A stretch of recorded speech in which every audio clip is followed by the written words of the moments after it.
Je suis Aliégué Ragnakulinda Moïse, candidat député national numéro 136 dans la circonscription électorale du Roumu en province de l'Ituri sur la liste du parti politique Mouvement de Libération du Congo, MLC à sigle. Pourquoi je postulais comme candidat député national? J'ai postulé parce que, la politique pour moi n'est pas un moyen de s'enrichir, mais non plus une opportunité. Ça, c'est la première réponse à cette question. La deuxième réponse est que la RDC a besoin des hommes qui placent l'ambition, qui placent le dévouement au-dessus de l'ambition et l'intégrité au-dessus de l'opportunisme. Ça, c'est la deuxième réponse. Et la troisième réponse, comme vous le savez, les peuples souffrent à cause de manque d'information. Et beaucoup de non-politiques, la majorité des non-politiques aujourd'hui en province de l'Ituri, utilisent cette ignorance à leur guise.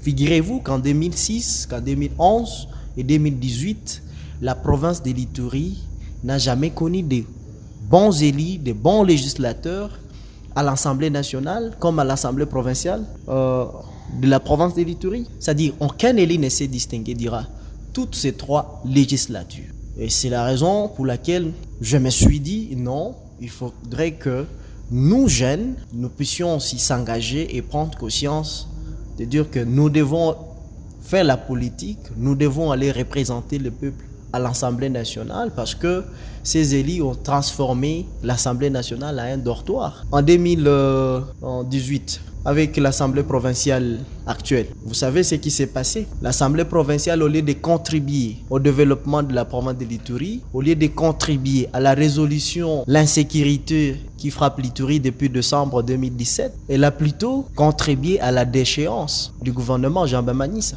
Aujourd'hui, la conséquence c'est quoi? Nous avons l'état de siège. Est-ce que l'état de siège a réussi à ramener la paix? Non. Alors que la mission principale de l'état de siège, c'était d'imposer militairement la paix et la sécurité en province de l'Ituri.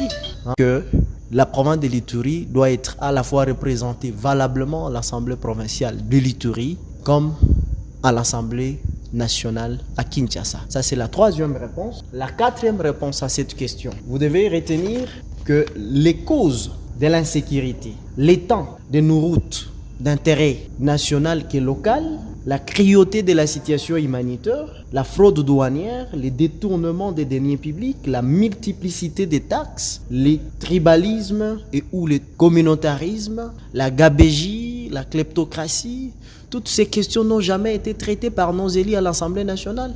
Aucun élu n'a soumis une proposition de loi à l'Assemblée nationale tendant à résoudre ces questions. Aucun élu au niveau de l'Assemblée nationale n'avait si convoqué le ministre de la Défense, le ministre de l'Intérieur pour savoir qu'est-ce qui se passe ou juste pour que les gouvernements soient inactifs par rapport à ce qui se passe en Ituri depuis décembre 2017. Alors nous nous sommes dit, nous ne devons pas rester silencieux. Il y a un auteur qui dit, si le mal triomphe, ce que les hommes justes se décident de garder silence, décident de se taire. Alors nous ne pouvons pas observer, nous ne pouvons pas nous taire, alors que nous avons cette capacité aussi d'aller représenter la population de la province de l'Ituri à l'Assemblée nationale. La deuxième question, quelle sera notre priorité après notre élection à la députation nationale? Face à cette question aussi, nous avons quelques réponses. La toute première réponse, c'est que la population souffre de manque d'information, parfois même de la désinformation, parce que ces politiques qui sont maintenant au pouvoir utilisent l'ignorance de cette population à leur guise, en profitent pour se positionner, pour venir diviser davantage l'opinion locale pour leur positionnement. La toute première réponse, que nous allons informer la population de la province de l'Ituri en général de tout ce qui se passe au sein du gouvernement, mais aussi leur expliquer leurs devoirs. Parce que c'est vrai que je serai élu député national, j'aurai un compte à rendre à cette population. Mais cette population aussi doit me faciliter, c'est-à-dire je dois aussi attendre de cette population les informations, les données du terrain et faire de ces données-là ma priorité. Ça, c'est la toute première réponse.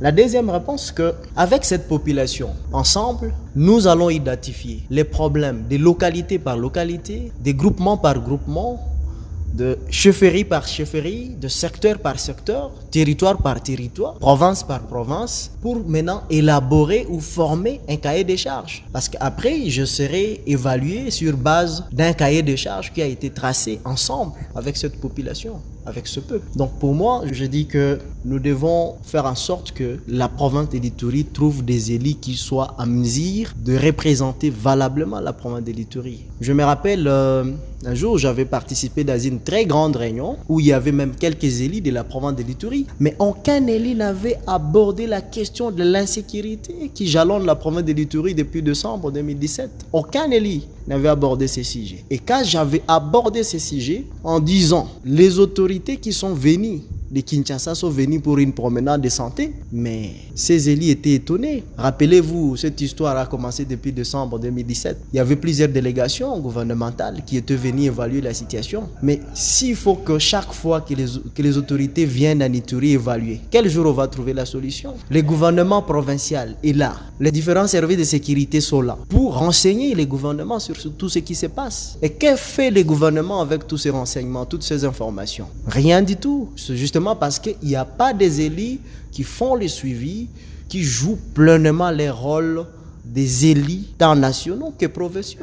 C'est un peu ça notre motivation, notre priorité par rapport à tout ce que nous allons faire, tout ce que la population peut attendre de nous après notre élection à la députation nationale.